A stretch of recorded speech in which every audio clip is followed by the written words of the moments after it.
वास्तु घर का बैलेंस होना चाहिए, ये सभी को पता है, लेकिन जहां पे चीज खराब हो जाती है वो है कि घर के अंदर की दिशाओं का प्रॉपर ज्ञान नहीं होता।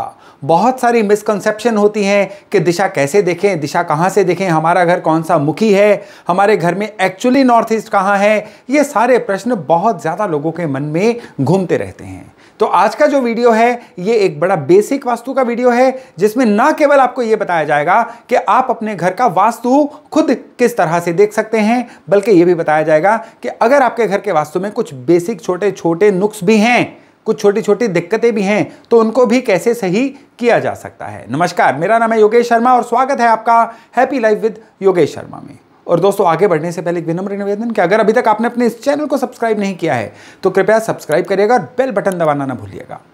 ये वीडियो जब आप पूरा देख लेंगे तो ये मेरा आपसे वादा है कि आप एक प्रॉपरली अपने लिए ही एक वास्तु एक्सपर्ट बन चुके होंगे।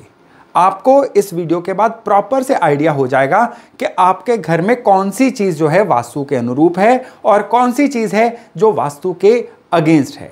इसके अलावा आपको यह भी पता चल जाएगा कि आपके घर के अंदर जो एनर्जी या जो ऊर्जा है वो इम्बैलेंस है, तो उसको सही कैसे किया जाए। तो चलिए शुरू करते हैं। आप चाहे किसी घर का वास्तु देखना चाहते हैं, दुकान का वास्तु देखना चाहते हैं, फैक्ट्री का वास्तु देखना चाहते हैं, कभी भी उस बिल्डिंग में केवल कंपास पकड़ के आगे चलने से वास्तु नहीं देखा जाएगा।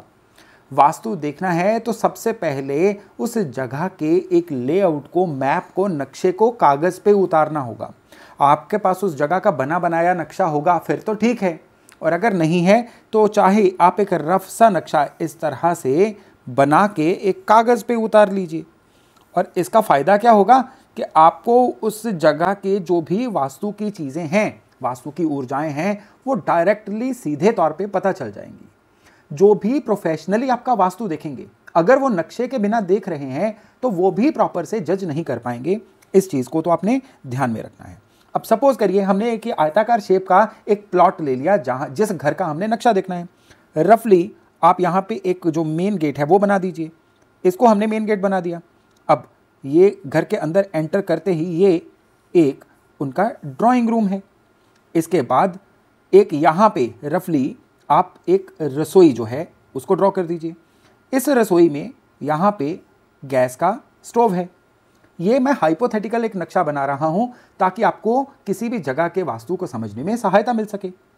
अब दो कमरे पीछे हैं, ये एक एयर डक्ट है और यहाँ पे दो रूम्स हैं इस घर में। ये जो रूम्स हैं वो कुछ इस तरह के रूम्स हैं, ये दरवाजे हैं और फिर एक दरवाज़ा जो है यहाँ पे है। तो इस तरह से दो बेडरूम बन गए और हर बेडरूम के साथ अटैच्ड एक टॉयलेट है। ये टॉयलेट सीट है, यहाँ पे भी टॉयलेट सीट है और ये एरिया जो है वो ड्रेसिंग एरिया कहलाएगा या कपबोर्ड एरिया कहला लेगा। इस तरह से हम देखते हैं कि आपके घर का एक नक्शा जो है वो तैयार हो रहा है।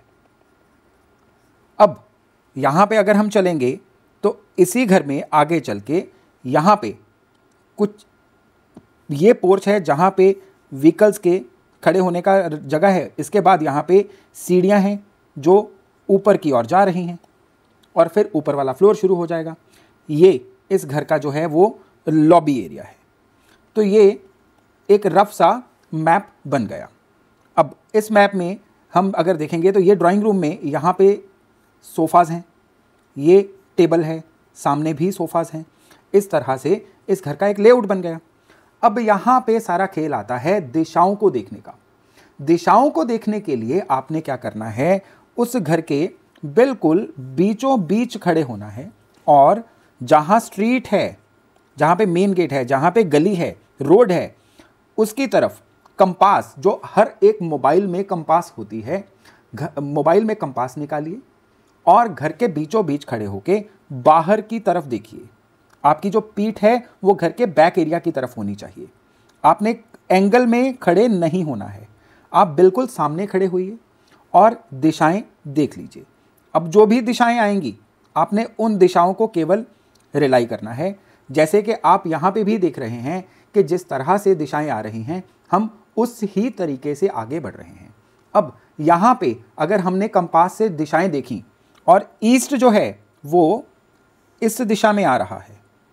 अब ईस्ट इस दिशा में आ रहा है तो बिल्कुल उसके 180 डिग्री ऑपोजिट वेस्ट होगा।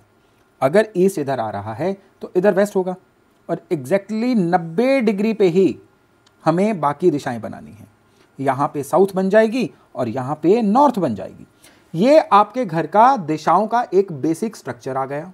अब हमें क्या करना है, इनकी 4 उप दिशाएं होती हैं वो निकालनी है। हर दिशा के 45 डिग्री, यानी आधा आधा इनको कर लीजिए, और हर दिशा के 45 डिग्री पे आपको जो है आपकी उप दिशाएं मिल जाएंगी। साउथ और वेस्ट के बीच में साउथ वेस्ट दिशा, साउथ और ईस्ट के बीच में साउथ ईस्ट दिशा, ईस्ट और नॉर्थ के बीच में नॉर्थ ईस्ट दिशा जिसको ईशान कोण बोला जाता है, और वेस्ट और नॉर्थ के बीच में वायु कोण जिसको नॉर्थ वेस्ट दिशा बोला जाता है। अब इस तरह से आपको अपने घर का प्रॉपर एक वास्तु का लेआउट मिल गया, जिसकी सहायता से आप अपने घर के अंदर की पूरी दिशाओं को जान सकते हैं। अब इस घर को देखने के बाद हमें पता चला कि इनकी रसोई जो है ये साउथ वेस्ट दिशा में आ रही है, और इनका जो ड्राइंग रूम है वो साउथ से लेके साउथ ईस्ट दिशा के बीच में आ रहा है, और कुछ एरिया जो इस ड्राइंग रूम का है वो साउथ वेस्ट दिशा में भी आ रहा है। इनका जो टॉयलेट एरिया है वो वेस्ट से लेके नॉर्थ वेस्ट दिशा के बीच में आ रहा है, और जो इनका दूसरा टॉयलेट है वो प्रॉपर ही नॉर्थ वेस्ट एरिया में है। इस तरह से हमें एक्यूरेसी से पता चल जाता है कि किसी घर के अंदर जो भी चीज़ों की प्लेसमेंट है वो किस दिशा में है। अब इसके बाद बारी आती है चीज़ों को सही ढंग से एनालाइज करने की। वो किस तरह से, आपको सबसे पहले तो पता होना चाहिए कि कौन कौन सी दिशा में कौन कौन सी चीज़ें अलाउड होती हैं। साउथ वेस्ट दिशा में किचन नहीं होनी चाहिए। साउथ वेस्ट दिशा पितरों की दिशा होती है। इस दिशा में बोरिंग या ज़मीन के अंदर कुआं ये नहीं होना चाहिए। ये जगह बिल्डिंग में बहुत गहराई में या बेसमेंट भी इस एरिया में नहीं होना चाहिए। तो अगर ये चीज़ें यहाँ पे होंगी तो आपके घर का वास्तु पीड़ित माना जाएगा। साउथ वेस्ट एरिया का जो रंग है ये आपके गलती से भी यहाँ पे आपने रेड या ग्रीन कलर नहीं देना है। और ठीक इसी ट्यून में अगर नॉर्थ ईस्ट दिशा की बात करें तो यहाँ पे टॉयलेट नहीं होना चाहिए। यहाँ पे कभी भी रेड कलर नहीं होना चाहिए। नॉर्थ ईस्ट दिशा में अग्नि स्थान नहीं होना चाहिए, यानी किचन नहीं होनी चाहिए। अब किचन जो है यहाँ पे भी मना है, किचन यहाँ पे भी मना है, तो भाई क्या करें फिर, किचन जो है वो रखें कहाँ पे। इस तरह से हम देखते हैं कि घर के अंदर पंच तत्वों का आपका जो समावेश है वो दिखना शुरू हो जाता है। घर के अंदर जो अग्नि स्थान है वो साउथ से लेके साउथ ईस्ट के बीच में है, और अग्नि क्या होती है, किचन। तो इन एरियाज़ में किचन हो सकती है। इवन किचन की जो दूसरी अच्छी जगह है वो नॉर्थ वेस्ट भी हो सकती है। टॉयलेट जो हैं वो आइडियली कहाँ पे होने चाहिए, वैसे तो साउथ वेस्ट में टॉयलेट नहीं होना चाहिए, लेकिन साउथ वेस्ट से साउथ की तरफ जो बीच में एरिया रहता है उसमें अगर टॉयलेट हो जाए तो ये घर की बुराइयों को भी बहा के ले जाता है, बहुत ही अच्छा रहता है। इवन नॉर्थ वेस्ट से वेस्ट के बीच में जो एरिया है वो भी टॉयलेट के लिए कहीं ना कहीं थोड़ा सा अनुकूल माना जाता है। लेकिन प्रॉपर नॉर्थ वेस्ट में अगर टॉयलेट होगा, प्रॉपर वेस्ट में अगर टॉयलेट होगा तो ये खराबियां दे देगा। तो इस तरह से आपको एक बेसिक आइडिया हो जाएगा कि आपके घर के अंदर किचन, टॉयलेट, ये चीज़ें जो हैं वो सूटेबल आपके लिए हैं कि नहीं हैं। अब इसी में आगे बढ़ते हुए हर एरिया के तत्व को जान लीजिए, जिससे आपको पता चल जाए कि आपके घर के अंदर जो पंच तत्व हैं वो बैलेंस है कि नहीं। अब पंच तत्व कौन से हैं, अग्नि, पृथ्वी, जल, वायु और आकाश। मैं बोल हिंदी में रहा हूँ, लिख इंग्लिश में रहा हूँ, इसलिए मेरी इस गलती को माफ़ करिएगा, क्योंकि मैं चाहता हूँ कि जो लोग हिंदी प्रॉपर नहीं भी समझ पाते हैं वो इसके थ्रू ही जान पाएँ। तो अग्नि की दिशा जैसे हमें पता है साउथ और साउथ ईस्ट के बीच में रहती है। पृथ्वी की दिशा जो है वो साउथ वेस्ट है। जल की दिशा नॉर्थ से शुरू होकर नॉर्थ ईस्ट तक भी जाती है। वायु की जो दिशा है वो ईस्ट है, और जो आकाश की दिशा है वो वेस्ट है। इवन नॉर्थ वेस्ट दिशा भी आकाश का ही एलिमेंट कहलाती है। तो अब अगर जल की जगह पे अग्नि आ जाएगी तो वो दुश्मन बन जाएंगे, पृथ्वी की जगह पे वायु की चीज़ें आ जाएंगी वो दुश्मन बन जाएंगी, इस तरह से आप देख लीजिएगा कि आपके घर के अंदर चीज़ों का संयोजन जो है क्या उन दिशाओं के अनुसार है। अगर नहीं होगा तो ये आपकी रूटीन लाइफ को परेशान करना शुरू हो जाएगा।